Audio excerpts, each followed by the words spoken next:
Recording now. So from now on we're being recorded, so no libelous comments on anybody. And I'll bring my PowerPoint back up. So this is the second shot at eHealth, and so what I was going to ask you to do first of all was in the chat room. Let's see what you can remember about what I thought were the 7 trends in information technologies that are changing health and social care, and which of those do you think are the most important for your area of work? So I'm going to put the chat room back up again now and let you talk about that.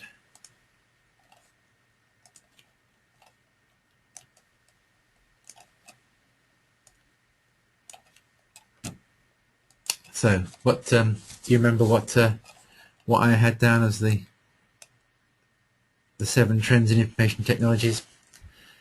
That's a bit of a test, isn't it? A bit nasty. Or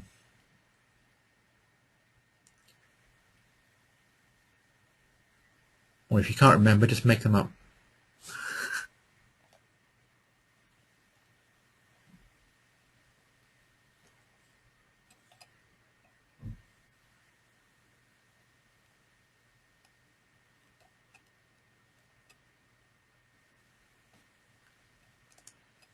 Anybody there?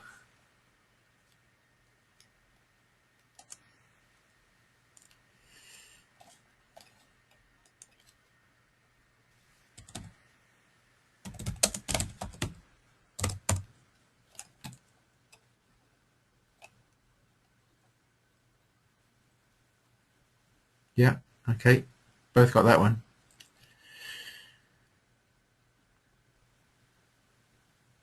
Yeah.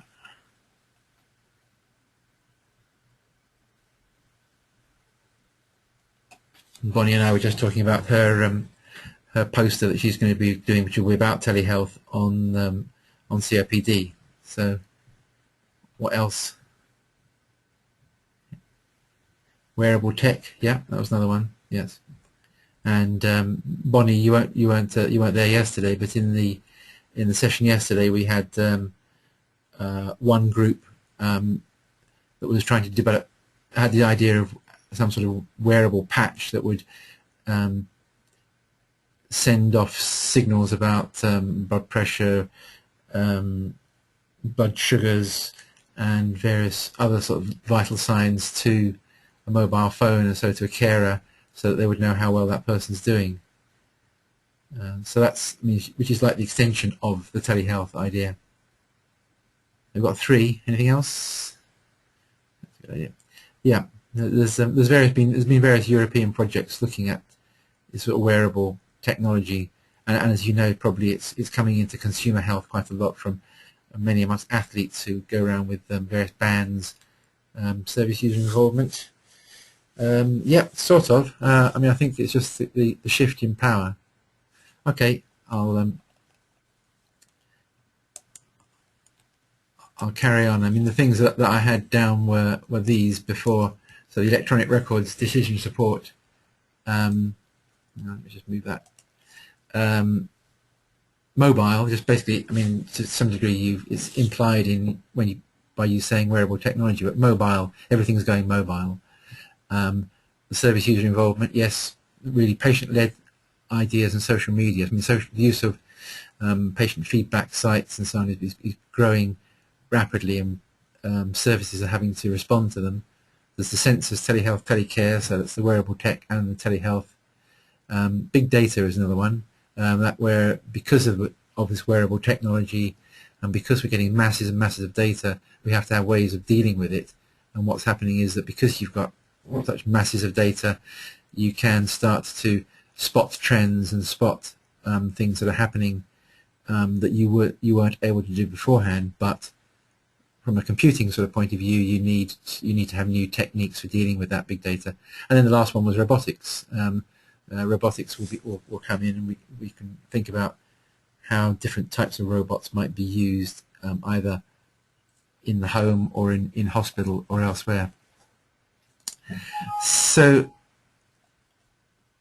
in this session, I want to talk about patient access to records and patient-held records a bit more. I want to talk about the ideas of e-health readiness and Superfast Cornwall. So Bonnie tells me that she lives in Liskeard, so I don't know if you got Superfast or not, but we're going to talk about that. And lastly, talk about health promotion using online websites, apps, and devices. So first of all, patient access. It's when as you can tell, I'm pretty ancient, and in the late 1970s when I started working, this was sort of the sort of records that we were dealing with. Unfortunately, some of them are still around, but you won't be able to quite see that when on the front of it. It says not to be handled by the patient, and that was certainly the attitude about patients having access to their information in the 1970s.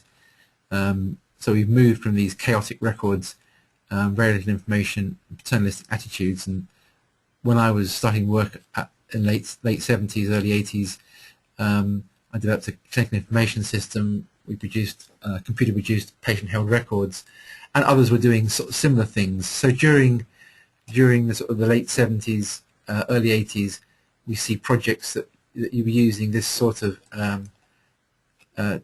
paper technologies, but computer-produced, and starting to involve the patients.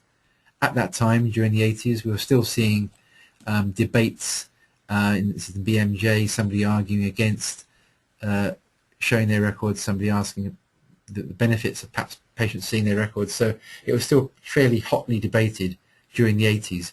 But times have moved on, and attitudes have gradually been changing. And certainly during the 1990s, we moved from a state of having very little information for patients to the web starting to become widespread, and patients starting to access information. So we went from a problem of having no information to having perhaps too much, and being able to find the needle in the haystack. So one of the benefits of giving patients access to their records was that we might be able to use their own medical record to help them find the needle in the haystack, help them find the right bit of information for them. So in the late 90s, I developed a system this was in Glasgow, where we gave patients access to their own medical record about cancer, and it started off with their own record. So you see here it says your prostate cancer is described in so on, and people were able to touch on those words and get explanations as to what prostate cancer meant, what grade 2+3 meant, what stage meant, what TNM meant, and so on. So it used the medical record to index the sort of information that was starting to become available on the web, and that was found to be more popular with patients than just giving them general information. So by personalizing it, tailoring it to their own needs, that was effective. So I think now in 2014, the argument's largely won about whether or not patients in principle should have access to their records and what the benefits of it are. I don't know why my bloody thing my computer keeps sending me warning messages about color schemes. Don't want to click yes, but it's going to keep coming up. Sorry about that. So we've now got a stage where we've got routine access to their records for some people, some innovation leaders. I'll give you an example in a minute. And we don't have that many people, many clinicians publicly at least, arguing against the idea of patient-held records. And we've actually got government policy that everybody should have access to their record by next year. I can't actually see it happening, to be honest, but that is actually government policy now. Let's just see what Bonnie's saying.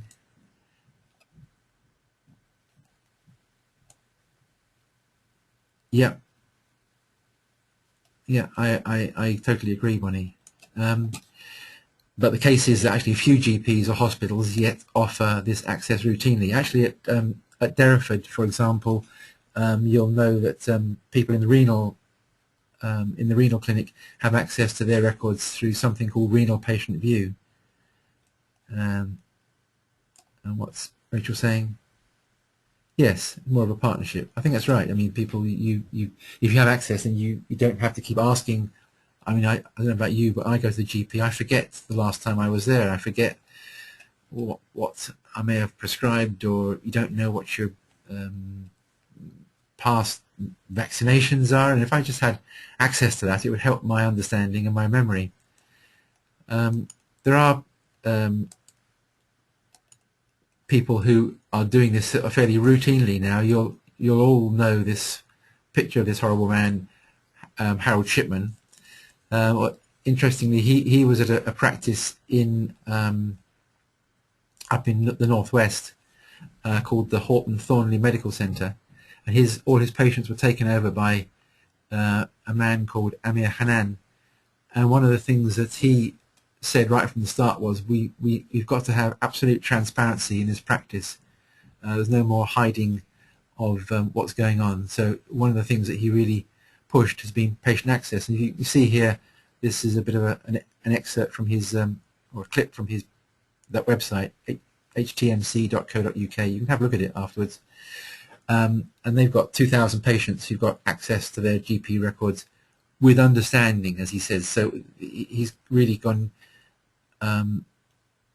making a strong effort to make sure that patients understand their records, understand how they can use their records. And Amir Hanan has got lots of other innovations in the way that they deliver their practice. And there are various other condition-specific conditions where people have got access. So in Scotland, there's a thing called My Diabetes My Way.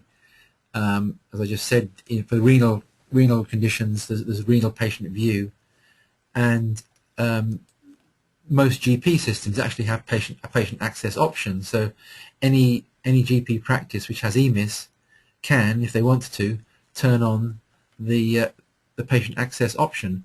So we're really waiting for GPs to get behind this.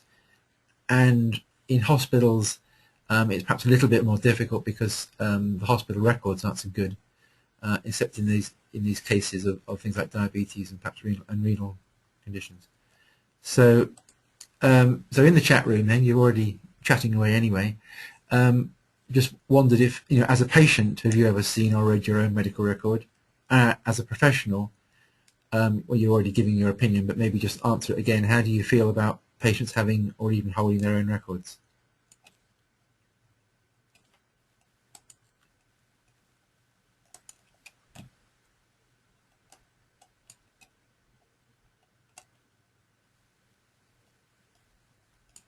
Yeah. Have either of you ever had access to your own record?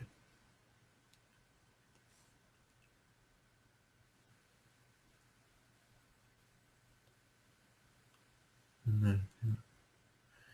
Yes, I mean, despite all this, I haven't actually had access to my own record either.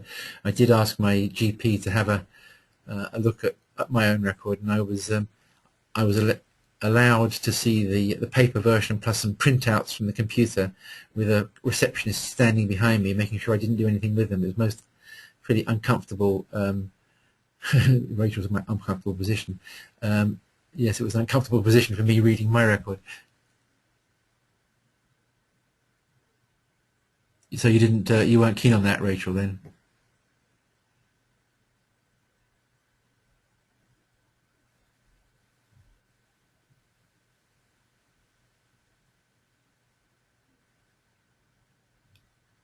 Oh, I see.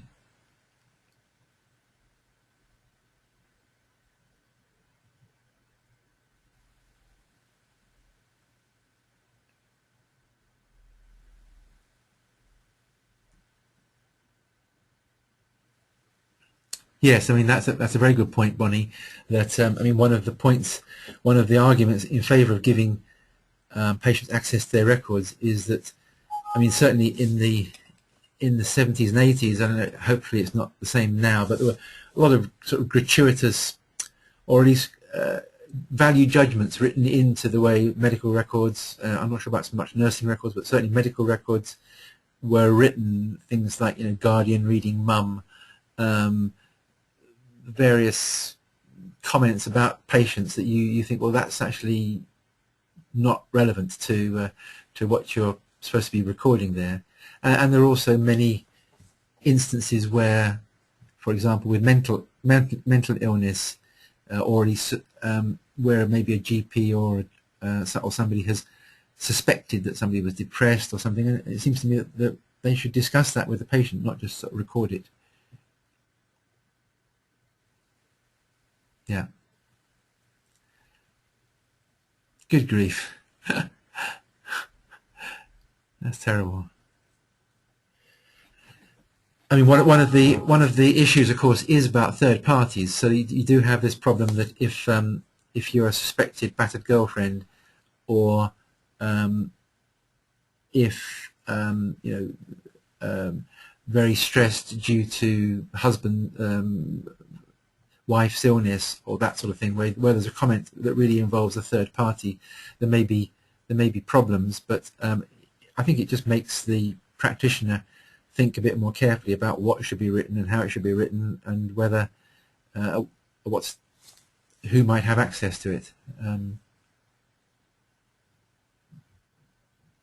Yeah. So I think we're pretty much agreed that we should be trying to do something about this and get patients access and get people to be recording the notes properly. In the end, this comes back to Bridie's problem in a way. It's about implementation, and it's implementing this and bringing the rest of the curve up to the leaders, people like Amir Hanan and so on. Okay, let's move on now and talk about Cornwall. Where do you live, Rachel? Are you a Devon or a Cornwall person, or a Somerset person? All right, you're a Devon, but you'll both have heard of the idea of Superfast Cornwall. So we have a project running in Cornwall to evaluate Superfast Cornwall, and I just want to talk a minute about this idea of e-health readiness, and what might make up the use of e-health. So this partly relates to, in a way, this partly relates to implementation and to Bridie's presentation.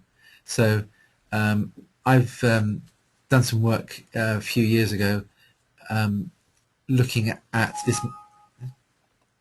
I don't know how this thing keep coming up. Looking at the uptake of one particular website called Living Life to the Full and online CBT for depression. And this map here shows you where there was a high rate of usage of it compared to other areas. And this is a system which was developed in Scotland, and it was fairly highly used in Scotland. Interestingly, it was quite well used in Cornwall and in East Anglia, but other areas there was really quite low usage of this website.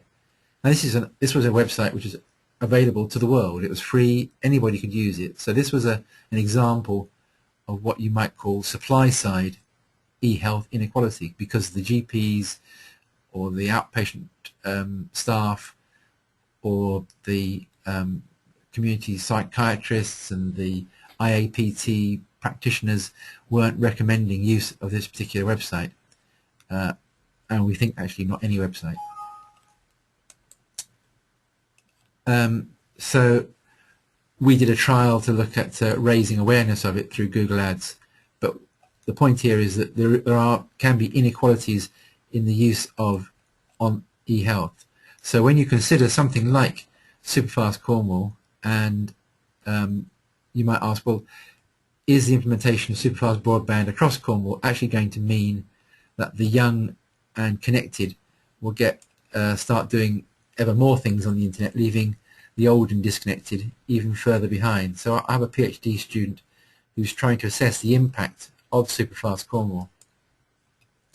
So in the chat room now, maybe you can just sort of say a word to what do you think, what does e-health inequalities mean to you? And do you think this is something worth bothering about? I mean, can it be measured? How should we measure it? How do we know if we're improving? Because people often talk about digital divide. You'll have heard that phrase a lot. Can we do something about the digital divide as applied to health? So in the chat room, what do you think about these three things?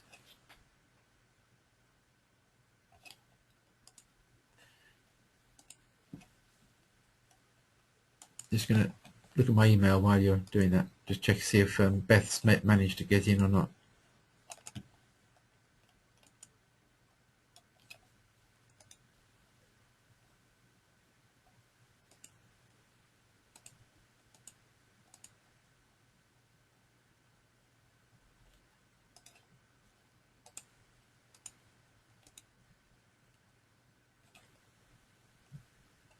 No, it doesn't look like it.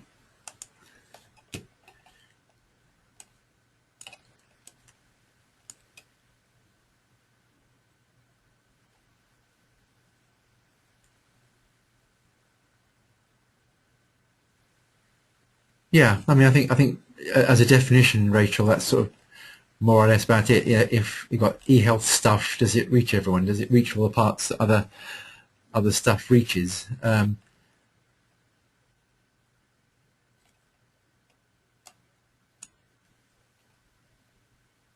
And I think that it can be more than just information. So, I mean, the e-health inequalities really, I think, comes down to have they got actually physical access to the internet? Can they personally know how to use it? Are they ignorant into how to access the information or what to do with it? Do they have the skills? Do they have the social support to get there? Can they afford to do that? And then is it actually supplied to them? So going back to the living life to the full example, you shouldn't see those regional variations unless there was an equal awareness of those systems across the country. Yeah, and I think that you're right, Bonnie, that what we need to do is get professionals to be directing patients to services, and that's where I think professionals can help patients by just giving them a web address and saying go and look at that one, so that people go to maybe the NICE or Department of Health or NHS or a recognised charity site rather than some quack.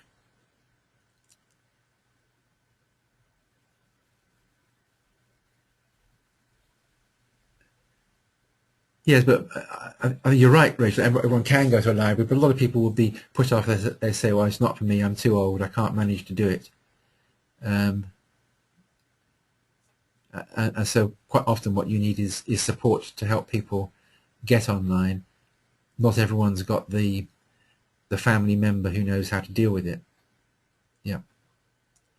So, is this something we should be worth bothering about? Because one of the things that people say is that the main digital divide is between the old and the young. So the rate of uptake of the internet really drops off quite dramatically for the over 60s, the over 70s, the over 80s. And one argument is, well, this lot will die off anyway soon. So what do you think? Should we be doing something about that?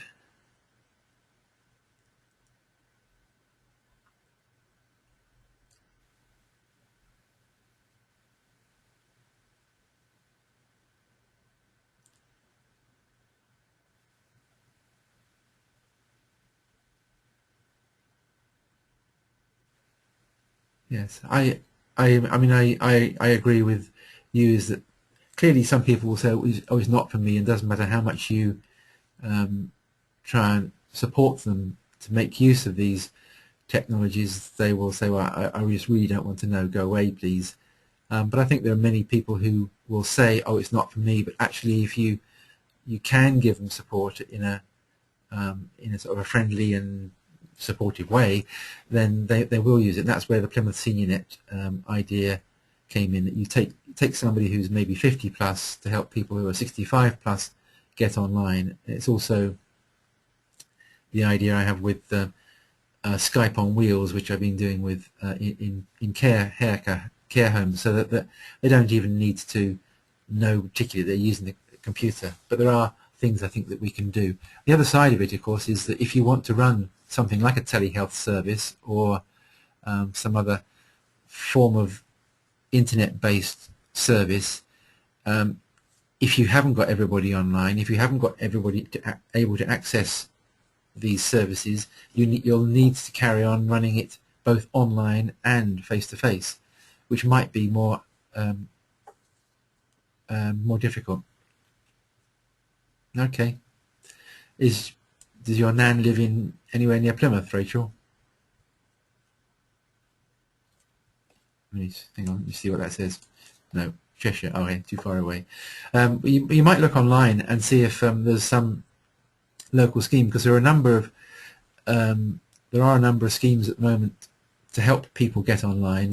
And the lottery's just about to put a whole load more money into getting people online.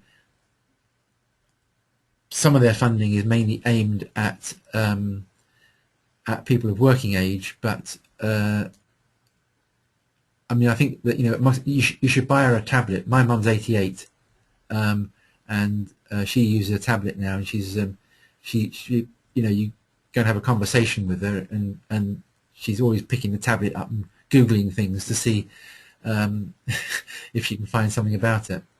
We've even got her on Twitter, although she doesn't tweet, she just reads. So certainly the Plymouth Senior Net found that the tablets work very well, that they're very intuitive and easy to use, and there are various schemes. Okay.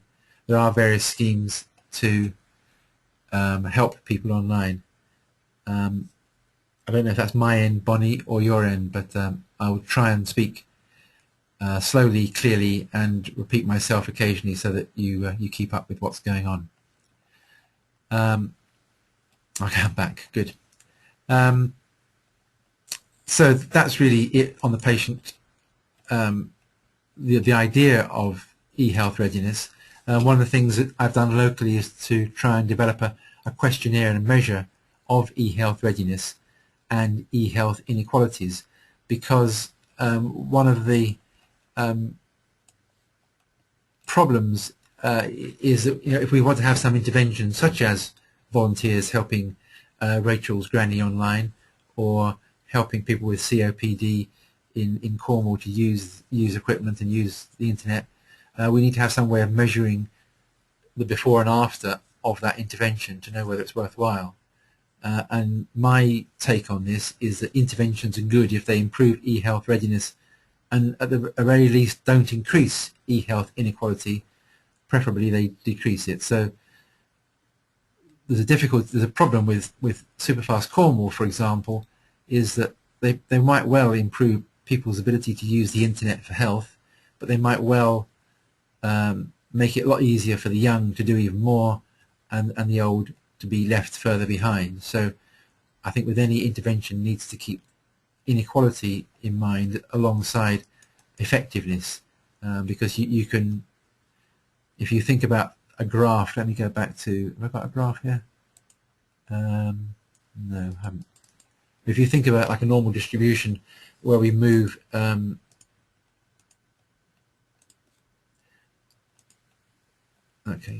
if you have a graph, you can move the mean up with it, but have a wider spread at the end of it. So you can have an increased mean but an increased standard deviation. So the standard deviation in a way is the measure of inequality of e-health readiness. So I've talked about this bit before, and quite a lot. Plymouth Senior Net, volunteers helping people get online, and as you see there, James is using a tablet with this gentleman who was 92, I think. And so in terms of measuring it, we need to move from a binary, got it, not got it, through to maybe some sort of measure of distribution like that. Just as we do with looking at household income distribution, we don't say people have got income or not income. You say, well, what's the spread?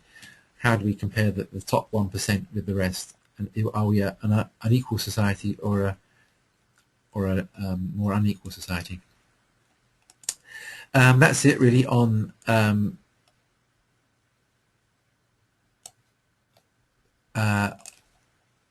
topic. And then the last topic I wanted to deal with really was health promotion and the internet. And so you might like to have a look at some of these various health promotion websites. So Down Your Drinks, one that you could Google afterwards. There are various websites that help you try and improve your lifestyle with alcohol, smoking, weight, exercise, sexual health, whatever. And there are lots of them. and there is some evidence that that people taking part in trials that using such websites have an improved understanding of the health determinants of health, such as diet, alcohol, smoking. And there's also some evidence from some of these studies, at least in the short term, that people have improved health behaviors in diet, tobacco, alcohol abuse, sexual behavior. But one of the problems, of course, with most of this stuff with health promotion is that these studies tend to be on a fairly short time scale, and therefore to be able to show improved health outcomes is quite difficult. And there's less evidence on the maintenance of changes in lifestyle.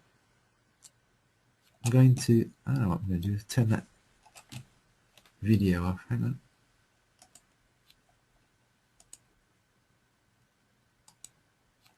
That might speed it up, stop any noise. Sorry, just adjusting the webinar. But if you've got evidence from the shorter term studies that you can actually improve health behaviors, then you can use epidemiological evidence to model what might happen in the longer term if that change in behavior is maintained.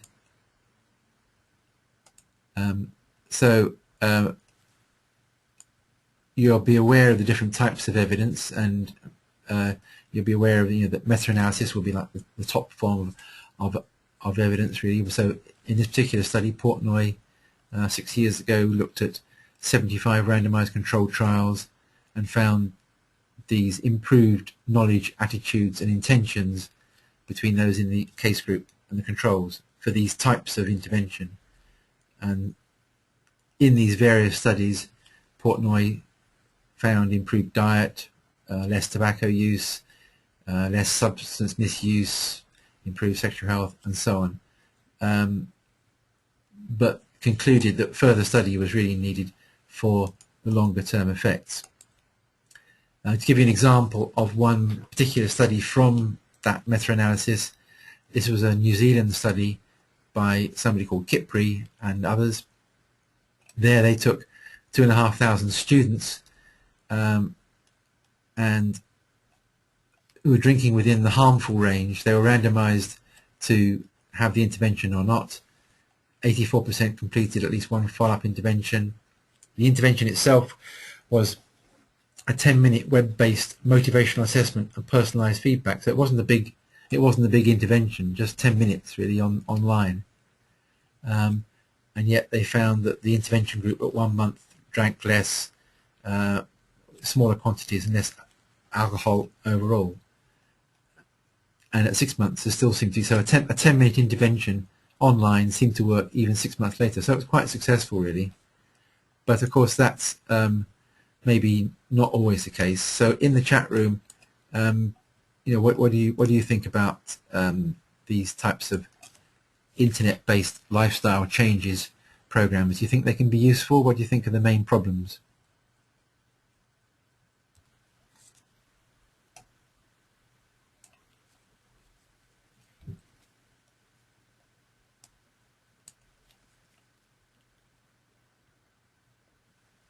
Yeah.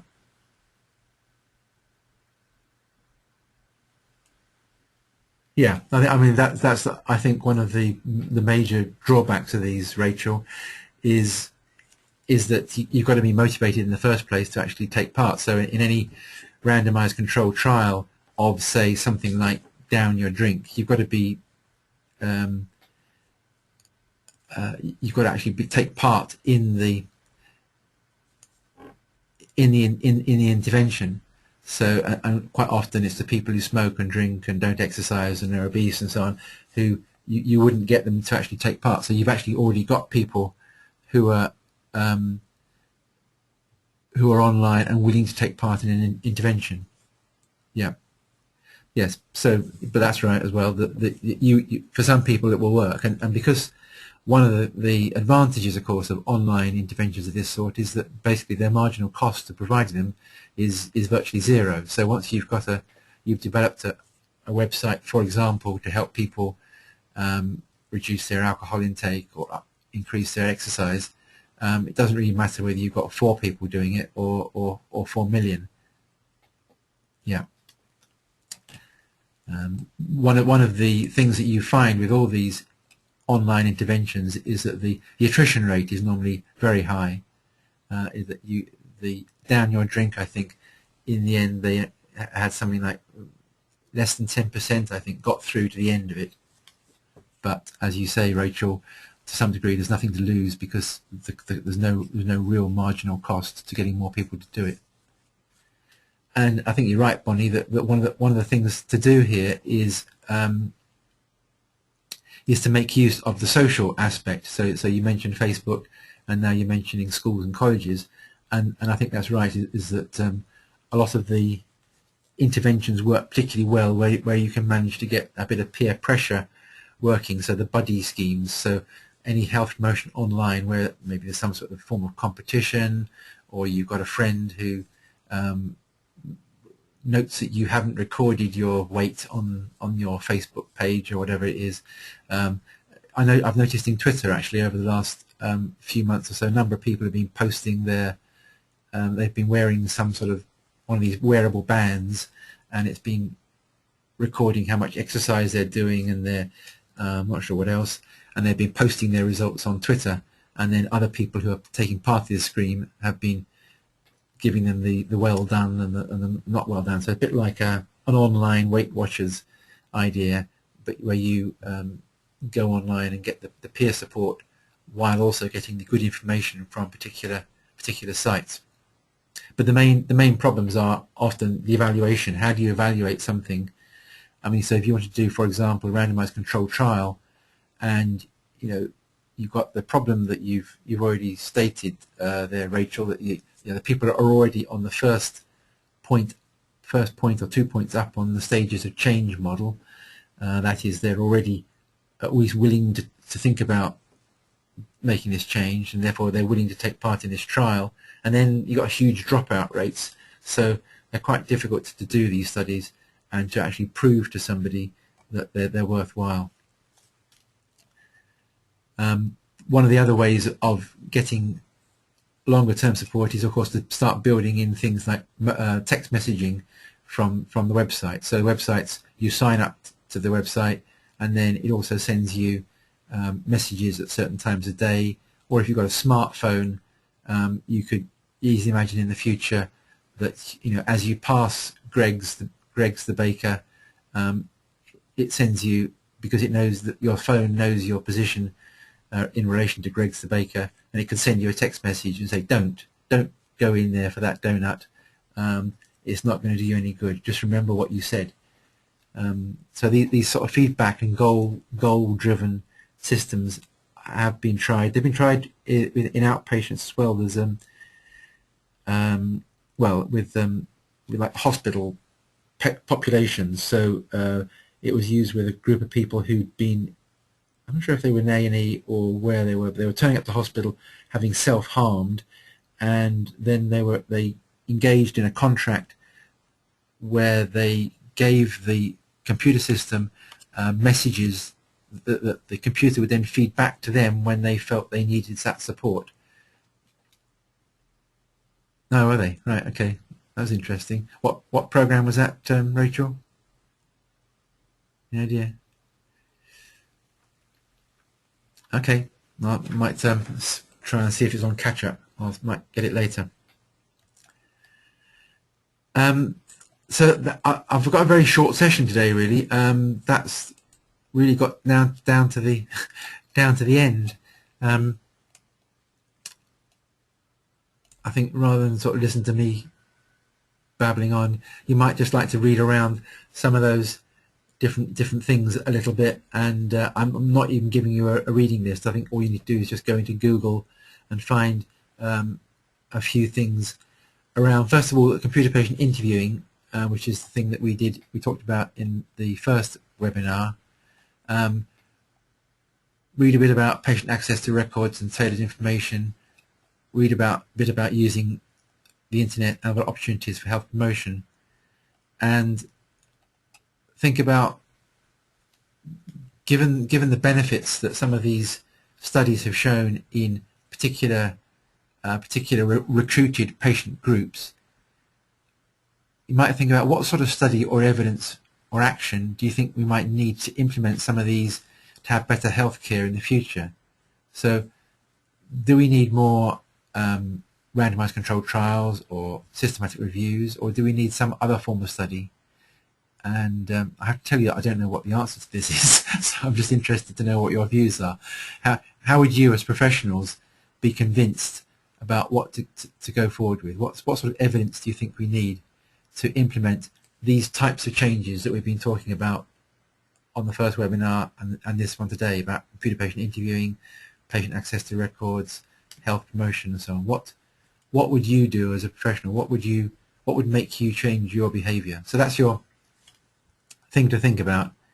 And shall I turn your sound back on? See if you've got anything to say. Hang on a second.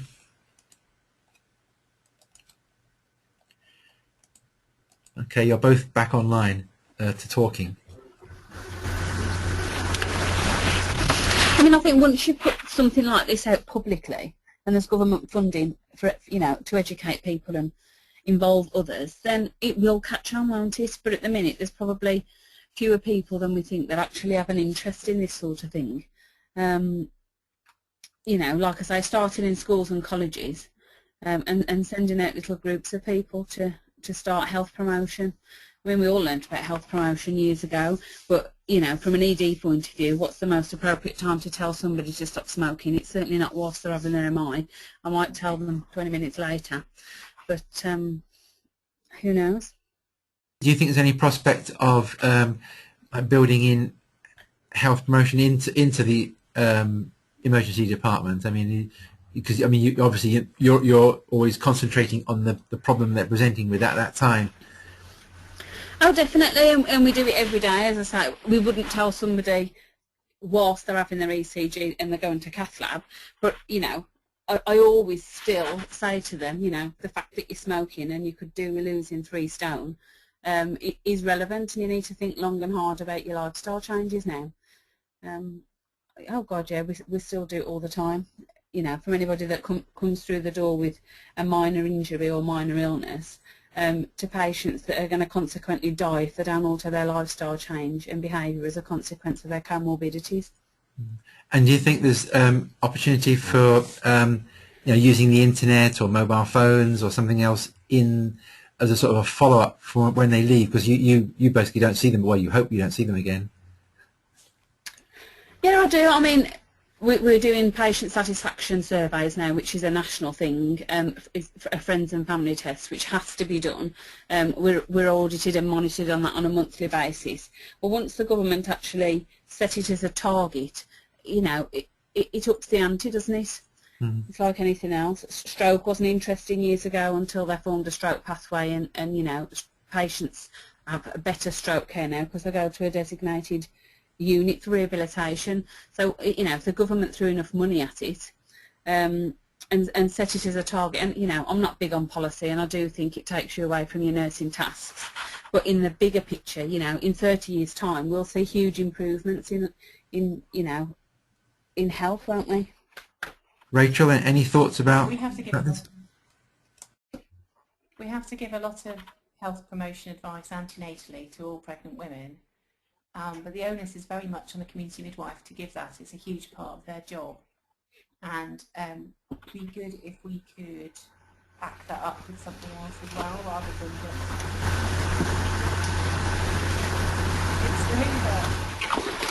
just expect a midwife to deliver that information at the beginning of the pregnancy, and then, you know, follow it up. They have to follow it up with questions throughout pregnancy, but it's quite a yeah, in-your-face way of doing it is to have to keep on asking them face-to-face, you know, But, you know, things change all the time. I've got a friend in Birmingham that's got a 4-month-old baby, and when I tried to speak to her yesterday, she was on her way to a seminar about weaning her child. Well, we went to a class and we had a little chat when, you know, I've got grown-up children.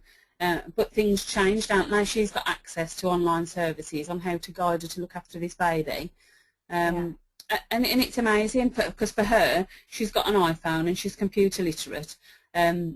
and she's just finding the wealth of support and information amazing. Whereas I didn't get out. If you couldn't get out 20 years ago for whatever reason, then you were stuck in the home, and I don't know. It was harder. No, I think there's a lot more information out there for people having babies, definitely. And also, most places now, in fact, all the places I can think of, the maternity patients, they carry their own notes. They are paper notes, but they carry their own notes the whole time. And the only extra notes you'd have in hospital on hospital notes is because we have to have some motor safeguarding stuff that's not in there. But I bet it makes midwives and practitioners more aware of what they're writing in the Green Book. Absolutely. I mean, the sharing of information with regards to child safety and child protection, obviously, it needs to be addressed as a separate issue. But you make a judgment when you're making antenatal appointments with people, and you get a feel for that patient and how you build up that therapeutic relationship, and what you document is absolutely vital to that child's progression and a start in life, isn't it? But also, it's always been very much that what you write down is very much there for the woman as well, and so that kind of hidden notes bit doesn't really happen, because in the same way, apart from possibly small episodes of their treatment that happen only in hospital, but so mostly they've got that information on them, and so obviously I would never write anything in their notes that wasn't okay with them. No, not at all. What about any initial thoughts on this, sort of like my last bullet point there, on what sort of study or evidence or action do you think that we need, professionals need, to implement more things like computer patient interviewing? I mean, what, for example, Bonnie, in accident emergency, I mean, what evidence do you think Derriford might need for the ED to use that as some helping towards the triage and the data collection? I can hear you. I'm just thinking. Just there we go. Okay, the sound went. What sort of evidence do you think that we need to implement things like computer patient interviewing, patient access to records, or using the internet for health promotion within practice? So, for example, within the ED, do you think we might look at the possibility of computer patient interviewing? Yes, I mean, as part of the patient satisfaction survey, we could actually introduce another question to say, would you be available for consultation based on your experience in the ED? And you can actually tailor that to group-specific patients, can't you? At the moment, we ask them whether they're satisfied, whether the department looked clean, whether they were spoken to with courtesy and that sort of thing. But actually, we could tailor it to ask questions, was your attendance today due to a link with your diabetes, or have you had an injury? And there are lots of people we are in discussion at the minute whether it's appropriate to text people to ask for their feedback. I was thinking at the minute. I was thinking more of the like history taking of computer patient interviewing. I mean, that's one. What you're describing is like the feedback at the end about the service. Oh, right, sorry. I was thinking more in terms of the, why are you here today? What have you got? Pain? Are you bleeding? Or have you got something? What are the different characteristics? And using these branching interviews, which would help to collect part of the presenting signs and presenting symptoms for you to then use, like the computer might then produce a summary for you to look at. I mean, what sort of evidence do you think that the ED would need to decide to go and implement such a system?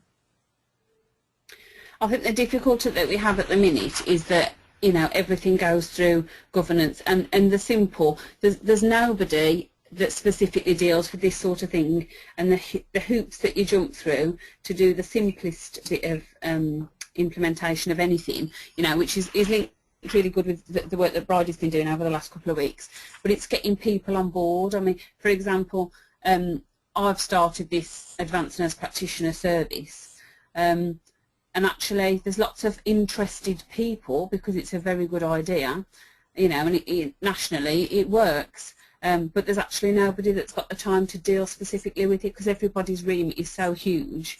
But it'd work if you gave linked people tasks and projects to do, definitely. So sorry, Rachel. Yeah. Yeah. When you say about the computer patient interviewing, I vaguely remember it, I think.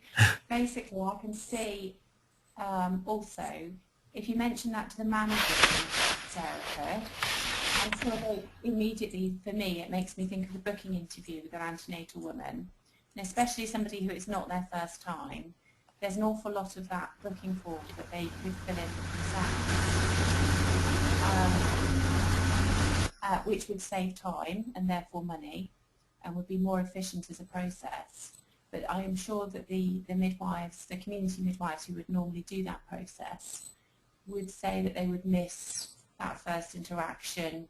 It's not just about filling a piece of paper, and it's about meeting somebody, and as Bonnie said, it's about, you know, making a relationship with that person and finding out stuff about them that perhaps doesn't show up on the form. So if they're a bit nervous, or if they're, you know, their general demeanour is something that wouldn't come across necessarily, but perhaps there's still parts of that antenatal booking form that they could fill in before they had a meeting with you, which would cut down the, you know, 40-minute to an hour appointment down to a kind of 20-minute appointment. Yeah. I mean, I think that's the way that they're generally used. I mean, that's the way that this is used in general practice, is that it allows the clinician, whether it's a doctor or a nurse or whoever, to use the summary to get straight to the real point of why that person's there. So, as you say, with your case, a lot of the routine stuff will be collected up front, which actually allows the midwife more time to get to know the person and to check out on things which may have been missed by that standard interview. Yeah. So I mean, what in that case? I mean, you know, what sort of study or evidence or action do you think, if we were to take that forward, is it the same sort of problems that Bonnie's just referring to? Is it all about implementation and time and getting the responsibility and governance? Is that where the problem lies?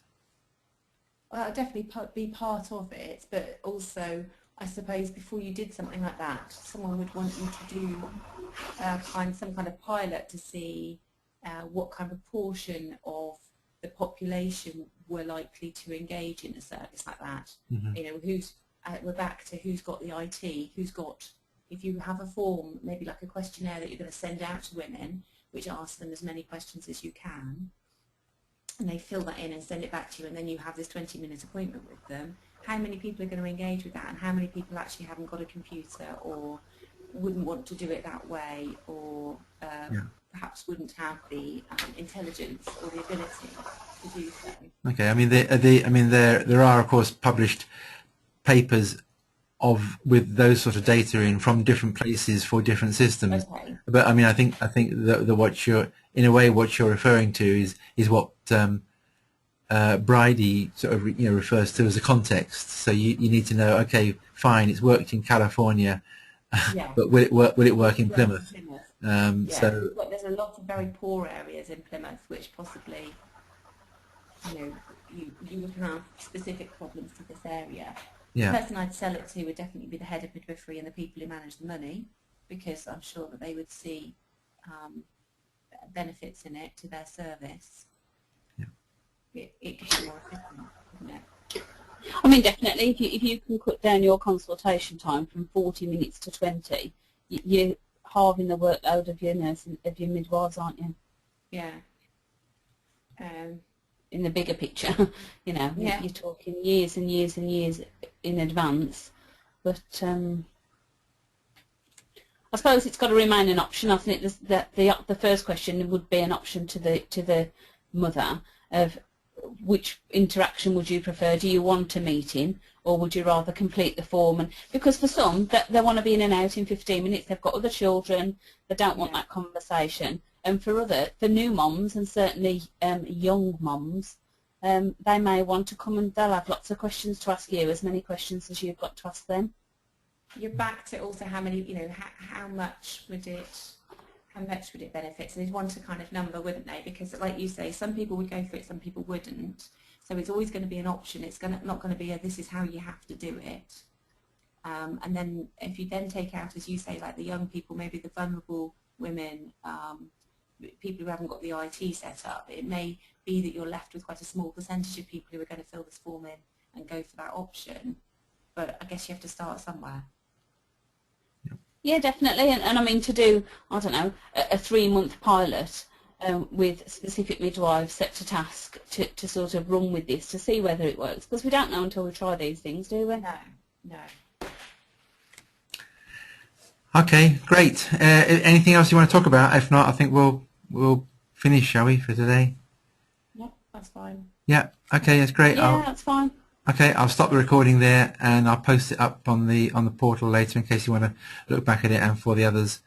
And for the rest of the webinars, all my colleagues, Catherine and Bridie and Ruth and so on, will be hopefully doing it on their own next time around. Now they've all done it once, so I'll see you again on the last day. And you always email me if you've got anything you want to ask about the module. Okay, bye. Thanks a lot. Bye. Bye.